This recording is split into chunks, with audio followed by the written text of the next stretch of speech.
The morning arrives the way all mornings do in the village, slowly, without ceremony, announced first by the distant crow of a rooster somewhere beyond the thatch-roofed cottages, and then by the pale gray light that seeps through the single small window of your home.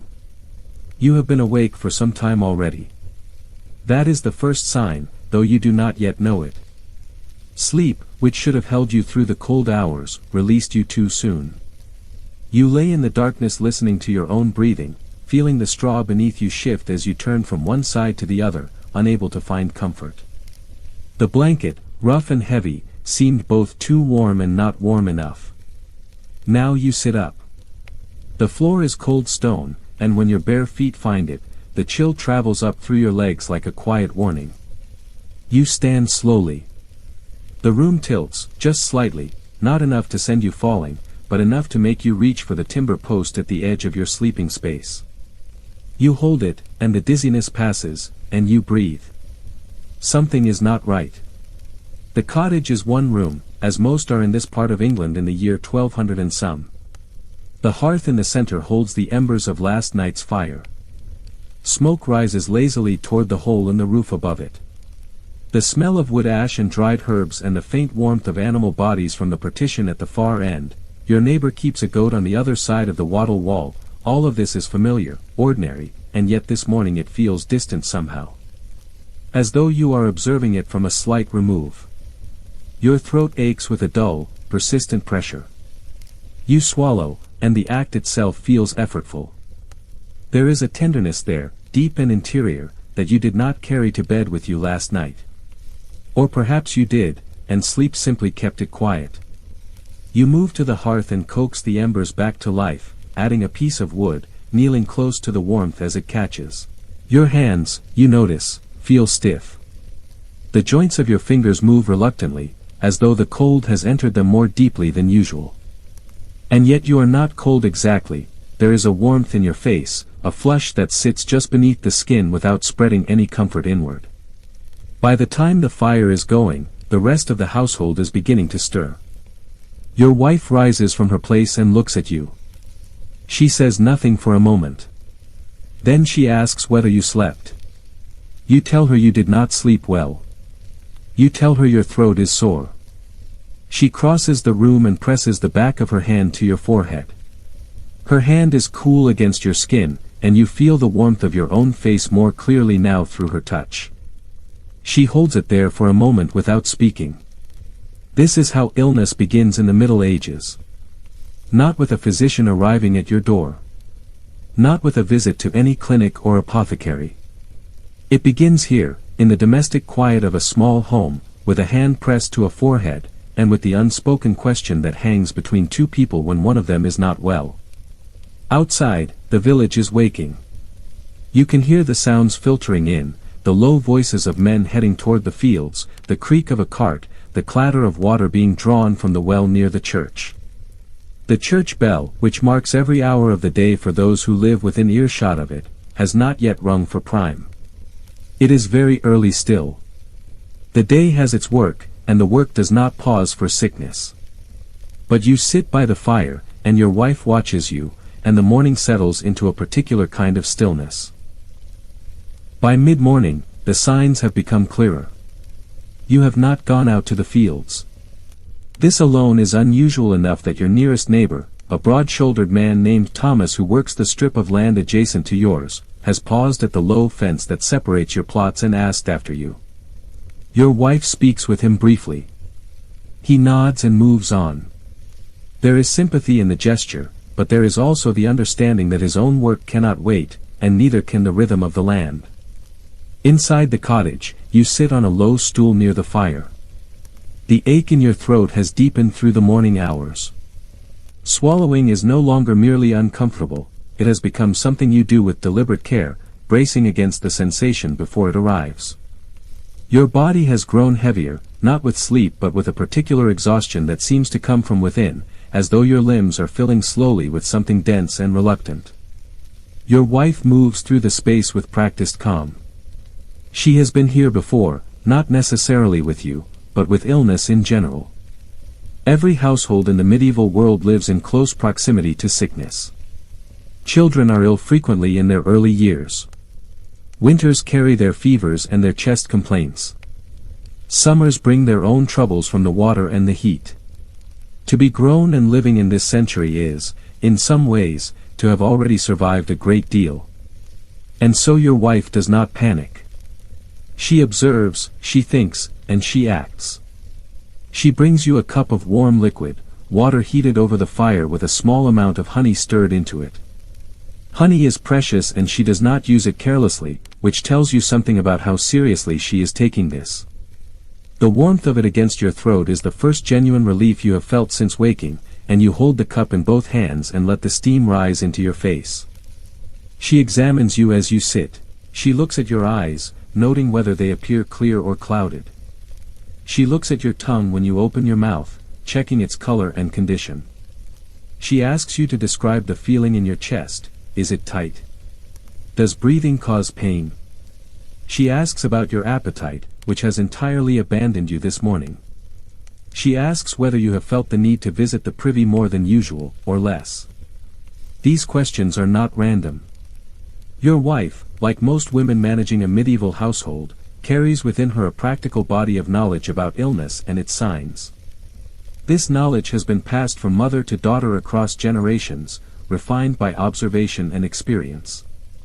She may not know the names for what she is looking for in the way that a learned physician might, but she knows what a body in distress looks like, and she knows which symptoms carry more concern than others. The children, you have two, both old enough to work and young enough still to be at home, have been sent to the neighbor's house for the morning. This is both practical and precautionary. If what you carry can be passed from one person to another through the air or through touch, it is better that the young ones not be near you. This understanding, that illness can spread between people, is not articulated in the learned medical texts of the time in quite the way we would recognize today, but it exists nonetheless in the folk wisdom of ordinary people. Communities have watched illness move through their streets. They have drawn conclusions. Distance, when possible, is thought to help. By the middle of the afternoon, your wife has made a decision about what to do next. The medieval world offers you several different kinds of help when you are ill, and the choice between them is rarely simple. It depends on how sick you are, on what resources you have, on where you live, and on which kind of healer you and your family trust most. There are learned physicians, trained in universities. There are barber-surgeons, who practice a more hands-on trade. There are local healers, often women, whose knowledge is rooted in herbs and remedies passed down through long experience. And there is the church, which tends both to the soul and, in many monasteries, to the body as well. A university-trained physician is unlikely to be an option for you, unless you live in a large town and have considerable means. These men, and they are almost invariably men, have spent years studying texts from the ancient Greeks and Romans, from Arabic scholars whose translations and additions to medical knowledge were enormously influential in the medieval world. They hold their education in high regard. Their services are expensive. For a village peasant in 13th century England, a physician of this kind is more or less out of reach, except in the most serious circumstances, and even then only if proximity and coin allow for it. The barber-surgeon is more accessible. In towns of even moderate size, he can be found, identifiable in some places by the red and white pole that marks his premises, the red for blood, the white for bandaging. He does not have the academic credentials of the physician, but he has practical skills. He can bleed a patient, lance what needs lancing, set bones, dress wounds. For internal complaints, the ones that live deep in the body and show themselves only through fever and pain, his treatments are less certain, but he will have opinions and he will not hesitate to offer them. Your village, however, has neither a physician nor a barber-surgeon within easy walking distance. What it has, about half a mile down the lane that winds between the fields, is an older woman, a widow named Marjorie, as such women are often called in stories, though in reality her name might be anything at all. She is known throughout the surrounding area for her knowledge of plants, for the tinctures and poultices she prepares in her small home, for the care she has given to laboring women and ailing children and men whose cuts have gone bad in the summer heat. She is not a licensed practitioner of anything. She holds no degree and carries no official title. But she is trusted, and in a world where formal medicine is often inaccessible, trust is itself a kind of credential. The other option, the one your wife considers seriously because of its combination of medical knowledge and spiritual reassurance, is the monastery that sits 3 miles to the east, along the road that runs beside the river. Monasteries in the medieval world are frequently centers of medical care. The monks who live within them often maintain herb gardens carefully tended over decades, filled with plants whose properties have been studied and recorded. Some monasteries maintain an infirmary, a dedicated space for the care of the sick, open not only to members of the religious community but to the lay people of the surrounding area as well. The monks who tend the infirmary may not be trained physicians in the academic sense, but they have access to medical manuscripts, to generations of accumulated practice, and to the sincere belief that caring for the sick is a form of sacred service. In the end, your wife chooses to send for Marjorie.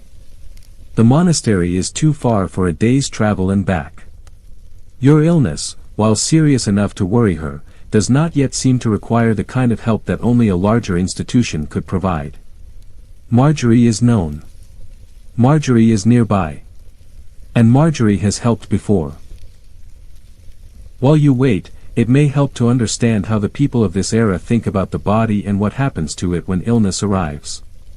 Because their understanding is genuinely different from ours, not merely primitive or wrong in the simple sense, but built on a coherent internal logic that governed medical thought for more than 1,000 years, from the ancient Greeks through the medieval period and well into the early modern era. The body, in this understanding, is governed by 4 substances known as the humors. They are blood, phlegm, yellow bile, and black bile. Each of these humors is associated with particular qualities: warmth, cold, moisture, dryness, and each is linked to one of the 4 elements: earth, air, fire, and water. Each has its season, its corresponding organ within the body, and its characteristic temperament in the person it dominates. Blood is warm and moist, associated with air, dominant in spring, and linked to the heart. A person in whom blood predominates will be cheerful, sociable, and energetic, what the medieval world calls a sanguine temperament. Phlegm is cold and moist, associated with water, dominant in winter, and linked to the brain.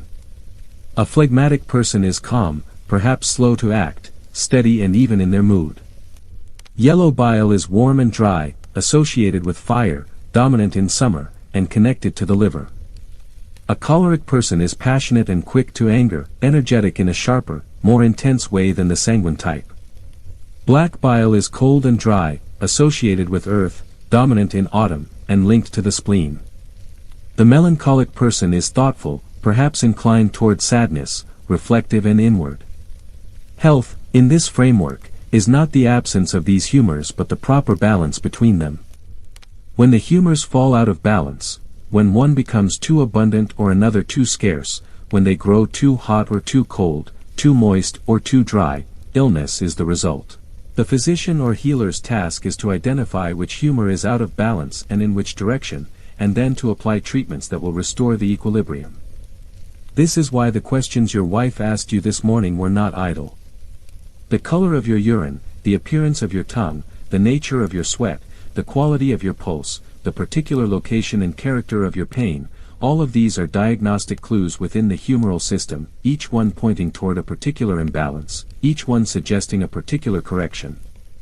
Your fever, your sore throat, your flushed face, these suggest heat. Too much heat within the body, perhaps an excess of blood or of yellow bile.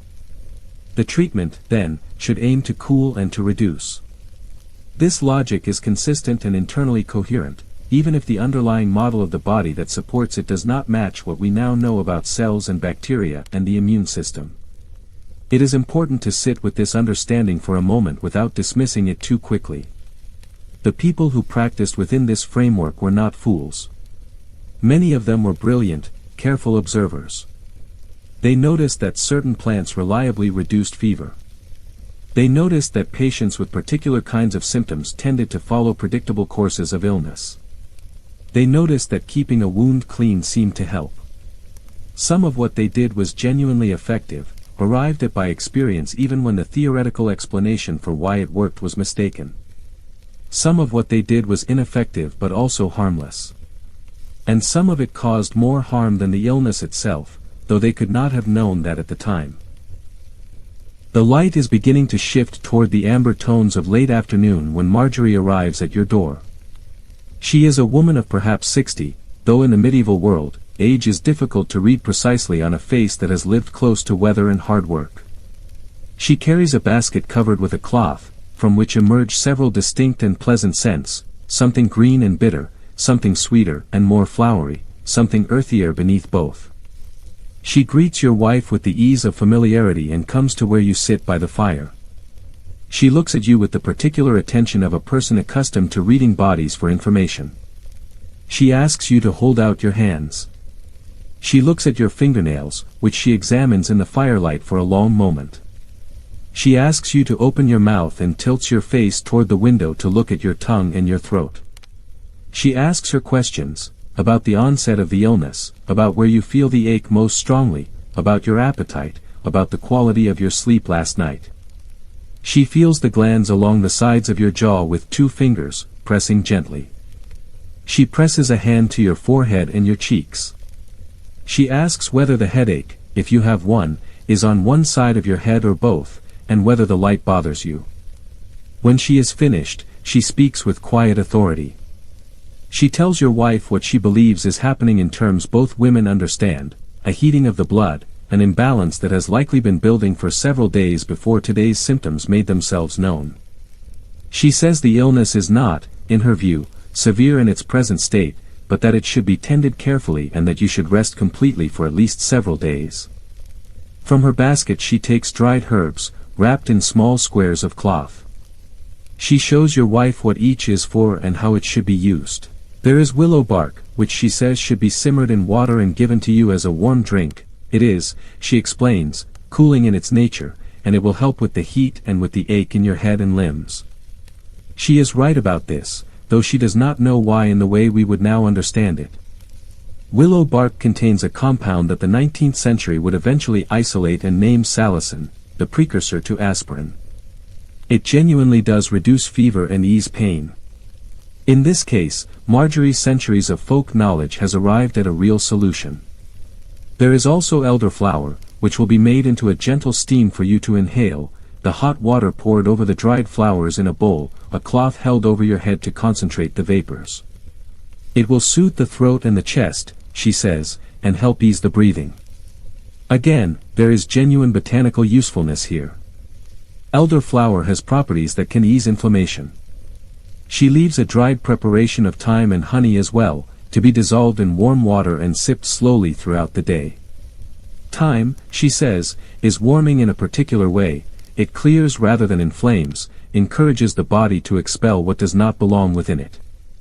Honey, she adds, has always been a friend to the sick throat. She is right about the honey as well. Honey has antimicrobial properties that were documented only in the modern era but relied upon for centuries before that, trusted through observation without the mechanism being understood. She recommends that you remain warm but not overheated, the fire should be kept steady but not roaring, and your blankets should be sufficient but not heavy. She recommends that you eat lightly, if at all, a thin broth of vegetables if your stomach will accept it, nothing rich or difficult to digest. The body's work of fighting illness, she says, is best done without the added burden of heavy digestion. She recommends, very gently, that you drink water, more than you might otherwise, and that the water be drawn fresh from the cleanest source available.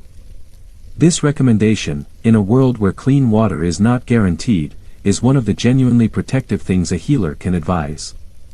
Staying hydrated helps the body manage fever. And clean water is safer than water drawn from sources that serve too many uses. Before she leaves, Marjorie says something that your wife carries with her through the long evening ahead. She says that most of what illness requires is time and rest in the body's own capacity. The remedies she has brought are to support that work, not to replace it. The body knows how to heal itself, she says, in most cases. What we can do is keep it comfortable and clear the way. In a more formal medical encounter, with a trained physician or a barber-surgeon rather than a village healer, the treatments you might receive would follow more strictly from the humoral theory described earlier, and they would be somewhat more interventionist in character. Bloodletting, the deliberate removal of blood from the body, was one of the most widespread medical treatments of the medieval period, practiced across centuries and across cultures, sanctioned by ancient authority and by the logical extension of humoral theory. If your illness was understood as an excess of blood, or as blood grown too hot or corrupted in some way, then removing some of that blood should, in theory, restore the balance. The procedure itself, in the hands of a trained practitioner, was more careful and controlled than its reputation sometimes suggests. There were detailed charts, known as zodiac man or vein man diagrams, showing which veins should be opened for which complaints, and in which seasons different approaches were most appropriate. The practitioner would select the appropriate site, make a small incision or use a lancet, and allow a measured quantity of blood to flow into a receiving vessel. The patient would be observed throughout. It is worth noting, from the historical distance we now have, that bloodletting could genuinely make some patients worse rather than better, particularly those who were already weakened. The humoral logic was sincere, and the practitioners who used it were not careless or cruel, but the treatment rested on an incorrect model of what blood actually does in the body and how the body responds to illness. This is not a criticism so much as a simple historical fact. The knowledge needed to understand why bloodletting was counterproductive in many cases did not yet exist. Leeches were also used as a form of controlled bloodletting, placed on the skin near the site of pain or imbalance. They were practical tools precisely because they drew blood gently and gradually, and they carried a natural anticoagulant in their saliva that kept the blood flowing smoothly. Interestingly, the modern medical world has rediscovered leeches in specific surgical contexts, where they are used to manage circulation following complex procedures. The medieval practitioner's tool turns out to have genuine utility in a quite different context. Purging, the use of herbal preparations to encourage the bowels to move vigorously, was another common treatment, aimed at expelling whatever corrupted matter had accumulated within the body. Some of the plants used for this purpose were effective in the way intended, others were harsh enough to cause their own kind of distress. The underlying logic, again, was the removal of excess or imbalance, the clearing of the interior. Dietary modification was also central to formal medical advice. The physician or surgeon would recommend specific foods and avoid others based on their humoral properties, foods that were cooling, moistening, or drying as the case required, meals timed to particular hours, proportions adjusted to the patient's constitution and the nature of their illness. Rest was universally recommended, as was the management of emotional state. Anxiety, grief, and anger were all understood to affect the body's humoral balance, and a patient was advised to seek calm and to avoid excitement or distress wherever possible. This advice, while framed within a model we no longer hold, overlaps interestingly with what modern medicine understands about stress and its effects on the body's capacity to recover from illness. The days pass. Marjorie's remedies have provided some relief. The willow bark drink has eased the worst of the head pain, and the elderflower steam has made breathing somewhat more comfortable. But the fever has not fully broken. It comes and goes in waves, settling in the late afternoon and rising again through the night, soaking your bedding and leaving you cold and exhausted in the hours before dawn. Your wife watches this pattern with quiet, careful attention. She knows from experience, from watching others pass through illness, that a fever that rises and falls this way can go in either direction. Many illnesses follow this rhythm and then resolve, the body finding its way through after several difficult days. Others continue deepening, and the trajectory, once you can see it clearly, points towards something more serious. On the third day, she decides to make the journey to the monastery. The monks there receive her with the courtesy and attentiveness that their vocation demands. The infirmarian, the monk whose particular responsibility is the care of the sick, listens carefully to her account of your symptoms and their progression. He is a man who has read the medical texts available to his community, who has tended patients through winter fevers and summer sicknesses and everything in between, who has watched some recover and some not, and who has drawn from all of this experience a particular kind of patient wisdom. He sends her home with additional preparations from the monastery's dispensary, preparations that include herbs she may not have had access to herself, some brought from the monastery's carefully maintained garden, others obtained through trade routes that give this community access to materials from the continent and beyond. He gives instructions that are specific and calm. He tells her what signs to watch for that would indicate the illness moving toward a more dangerous phase. He tells her when and how the preparations should be used. And he tells her that the monks will pray, that prayer is not separate from medical care in this world but woven through it, part of the same fabric of belief that illness and healing both belong to a larger order, one that can be petitioned and sometimes, with grace, redirected. You are not aware of much of this. The days of fever have narrowed your world to the immediate, to the weight of the blanket, to the quality of the light through the window, to the sound of your wife's footsteps and the warmth of her hand when she brings you something to drink. Time has become strange. You sleep and wake and cannot always tell, on first waking, whether it is morning or afternoon or the middle of the night. This is the experience of serious illness in the medieval world, not dramatically different, in its interior texture, from the experience of serious illness in any era. The body in fever has always been a particular kind of country, fog-edged and time-blurred, with consciousness moving in and out like the tide. There are illnesses in the medieval world that carry a particular weight, not because they are more painful in every moment, but because of what surrounds them, what they mean, what happens when they appear.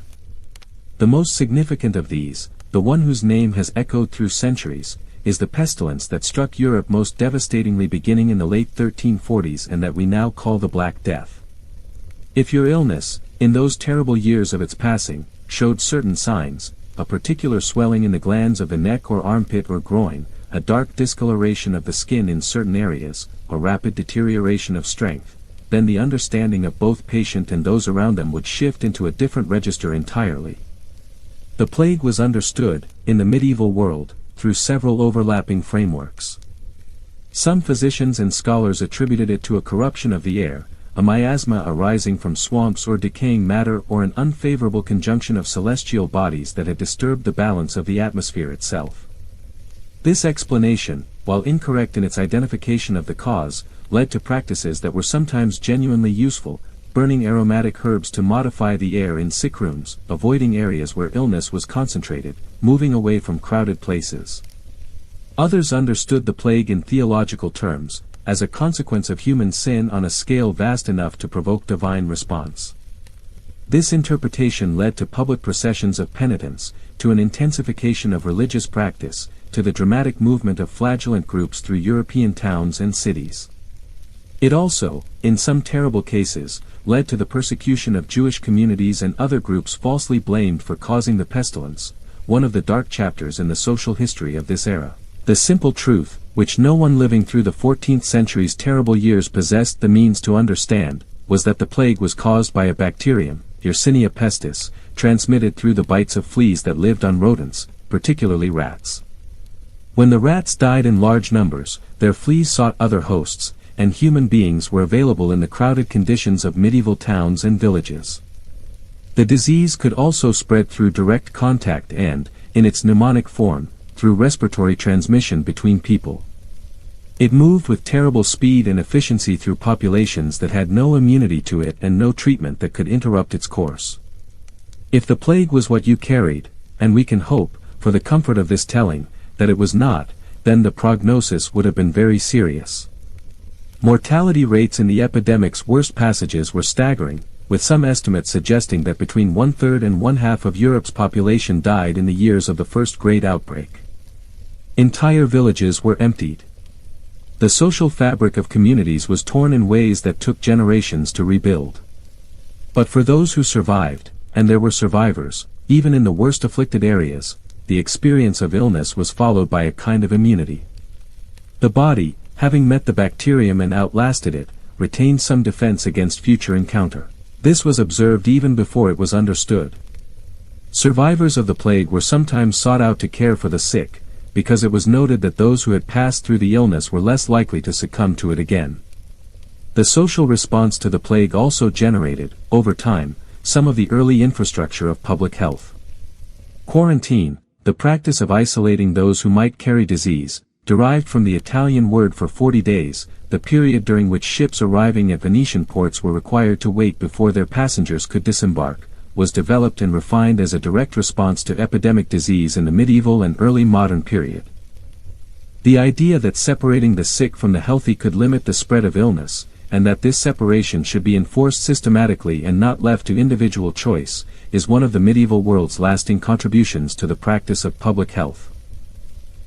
Illness in the medieval world is never entirely private. You have already seen this in the movements through your household over these past days, the neighbor pausing at the fence, the children sent away, Marjorie arriving, your wife making the journey to the monastery. But the social dimensions of illness extend further than these immediate practical responses. To be ill is to be unable to work, and in a world built on physical labor, absence from work creates ripples that affect not only your household but your neighbors, your lord if you are a serf, your community. The strips of land that you tend must still be tended. The planting season does not pause for fever. Your neighbor Thomas has been quietly doing extra. This is the way of village life, a web of small mutual obligations and reciprocal assistance that makes survival possible in a world with no institutional safety net. He expects nothing from you directly for this help, but there is an understanding, unspoken and entirely real, that the debt exists and will be honored in kind when the opportunity arises. Within the Church's framework, illness carries meaning. Suffering, in medieval Christian thought, is not meaningless. It can be understood as an opportunity for spiritual growth, a testing of faith, a participation in a pattern of suffering and endurance that has theological precedent. A person who bears illness with patience and without bitterness, who uses the enforced stillness of sickness to pray and reflect, is regarded as doing something spiritually valuable. The priest who comes to visit you, for the local priest will come, if the illness goes on long enough, does not come only to offer comfort in the ordinary sense. He brings with him the sacraments, the formal rituals of the Church that address the soul at moments of vulnerability, and he brings with him the community's acknowledgement that you are being held in prayer. Illness in the medieval world is never entirely private. You have already seen this in the movements through your household over these past days, the neighbor pausing at the fence, the children sent away, Marjorie arriving, your wife making the journey to the monastery. But the social dimensions of illness extend further than these immediate practical responses. To be ill is to be unable to work, and in a world built on physical labor, absence from work creates ripples that affect not only your household but your neighbors, your lord if you are a serf, your community. The strips of land that you tend must still be tended. The planting season does not pause for fever. Your neighbor Thomas has been quietly doing extra. This is the way of village life, a web of small mutual obligations and reciprocal assistance that makes survival possible in a world with no institutional safety net. He expects nothing from you directly for this help, but there is an understanding, unspoken and entirely real, that the debt exists and will be honored in kind when the opportunity arises. Within the Church's framework, illness carries meaning. Suffering, in medieval Christian thought, is not meaningless.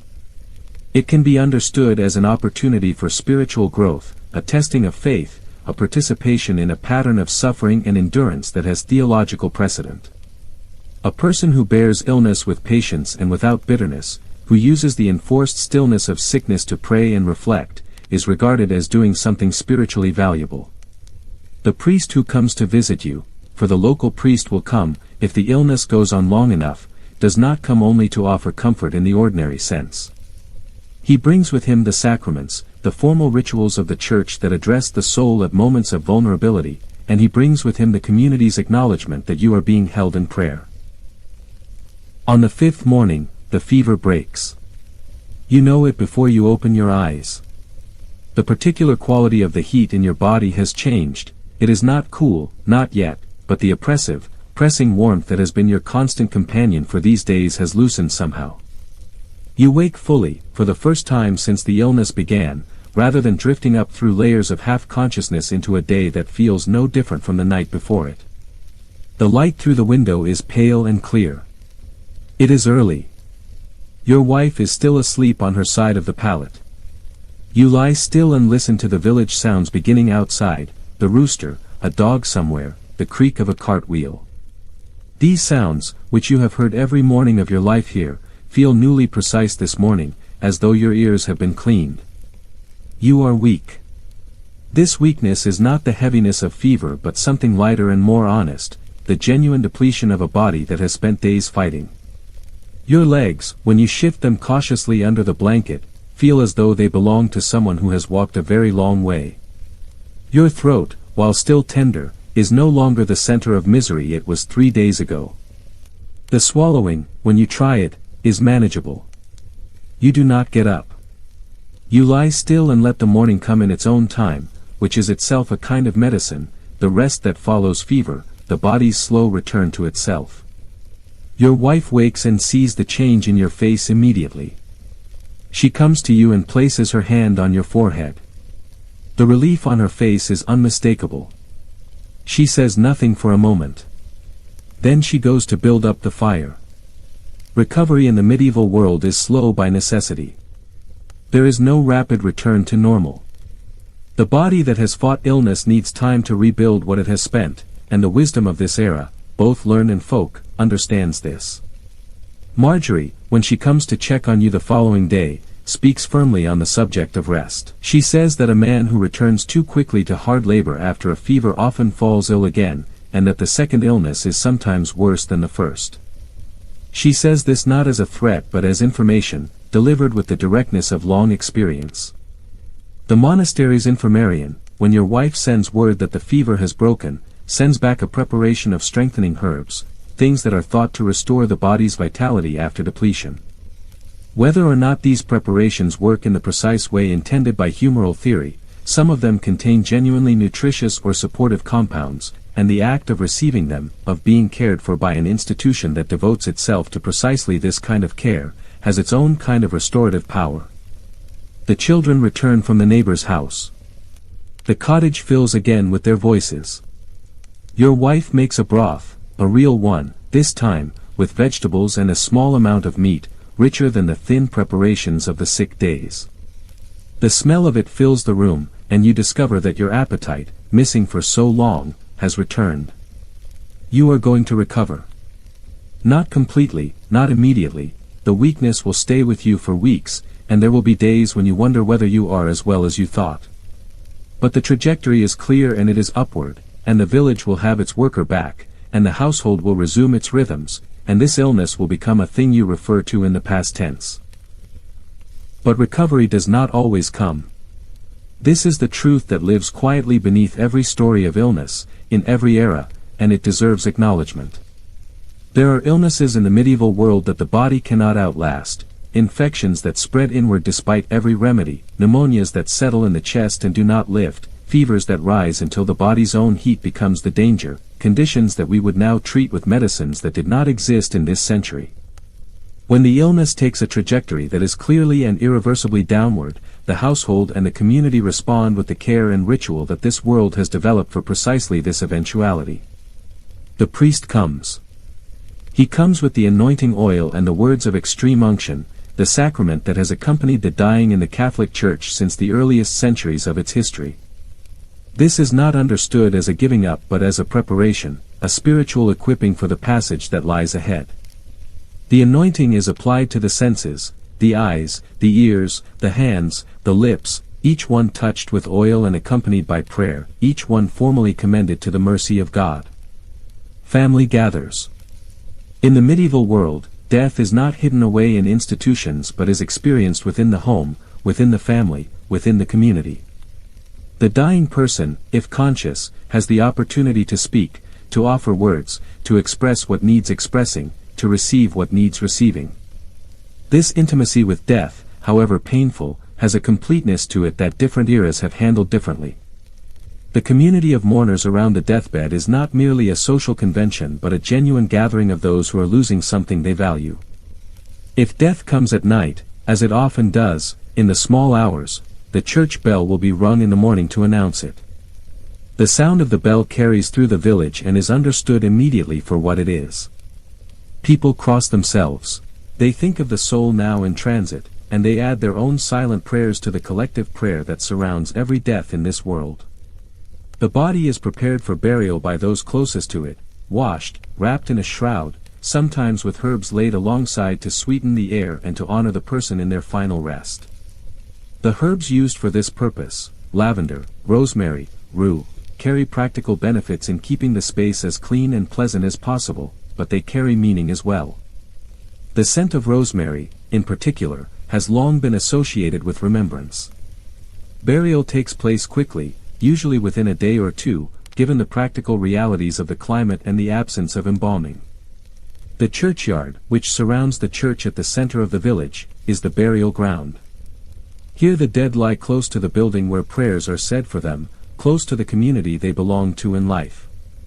The gravestone, if there is one, for common people, there is often nothing more than a wooden marker that will not last many years, stands in a row with all the others. The Church teaches that death is not an ending but a passage, and this belief is not merely formal in the medieval world but genuinely felt, genuinely held, as real and immediate as the seasons and the harvest. The soul goes somewhere. There will be a reckoning, and, if the reckoning goes well, and prayer, before and after death, can influence this, the theology holds, there will be a reunion. The community mourns with the household for a period measured in days and then in weeks, with specific rituals at the burial, at the month's mind, a memorial mass held a month after the death, and on subsequent anniversaries. The dead are not forgotten. They remain present in the prayers of those who loved them, in the masses said for their souls, in the simple and persistent fact of being remembered. This is the world you have moved through, briefly, in imagination, and with whatever measure of understanding this particular journey through the past has offered. It is a world that is, in many ways, genuinely different from ours. The cold stone floors. The small hearth fire as the primary source of warmth. The absence of all that we take for granted, the antibiotics that would clear a bacterial infection in days, the fever reducers that work with reliable speed, the diagnostic tools that can look inside the body without opening it. All of this is missing from the medieval world, and its absence has consequences that are real and sometimes devastating. And yet the medieval world is not simply a darker or worse version of our own. It is a different world, with its own coherence, its own sources of meaning and comfort, its own networks of care. Marjorie with her basket of herbs. The monastery's infirmary garden, tended across generations by monks who believe that caring for the sick is a sacred act. The neighbor who works an extra strip without being asked, knowing that the obligation runs both ways. The priest who arrives not only with ritual but with genuine concern, the community of prayer that surrounds every person in their vulnerability. The human response to illness, the impulse to gather around the person who is suffering, to do something, to offer what knowledge and comfort is available, to hold the space while the body does its work, this response is not medieval or modern. It is simply human, and it runs through every era with the same deep current. What changes is what we know. The medical knowledge available to the barber-surgeon or the village healer was genuinely limited compared to what medicine understands today. The treatments were sometimes ineffective and occasionally counterproductive. The mortality rates from conditions that are now entirely manageable were stark and real. Children died who would not die now. Adults lost years that modern medicine might have returned to them. But within the limits of what they knew, the healers of the medieval world, learned physicians, barber-surgeons, monastery infirmarians, village herbalists, were doing their best work. They were observing carefully, reasoning as well as their frameworks allowed, adjusting their approaches based on what they saw, caring genuinely and consistently for people in distress. The gap between their intentions and their outcomes was filled not with carelessness but with the simple absence of knowledge that had not yet been acquired. The history of medicine is the history of that knowledge slowly, painstakingly being gathered, one careful observation at a time, one corrected error, one preserved manuscript, one monk bent over an herb garden learning which plant does what. Every discovery builds on what came before, including on the long centuries during which the framework being used was wrong in important ways. The medieval physician's careful study of Galen and Avicenna was part of the long conversation of medical inquiry, even when those particular authorities led down paths that would eventually need to be abandoned. What the medieval world understood about illness and the body was embedded in a larger understanding of existence, one in which the physical and the spiritual were not neatly separated, one in which being ill was not simply a biological event but a human one, touching on questions of meaning and community and faith. This larger understanding did not cure infection, but it provided a context for suffering that many people found genuinely sustaining. The bells of the monastery have been ringing throughout this long day. You can hear them now, 3 miles to the east, carried on the wind that moves through the fields in the early evening. They mark the hours as they always do, the rhythm of the day organized around prayer, the village's time kept in part by those distant chimes. Outside the cottage, the light is fading. The sky above the fields is that particular shade of blue that comes just before darkness, deep and clear and immeasurably wide. The last of the laborers are coming in from the day's work, their figures small against the open landscape, their voices reaching you as little more than the sound of people who have worked and are now returning. Inside, the fire burns steadily.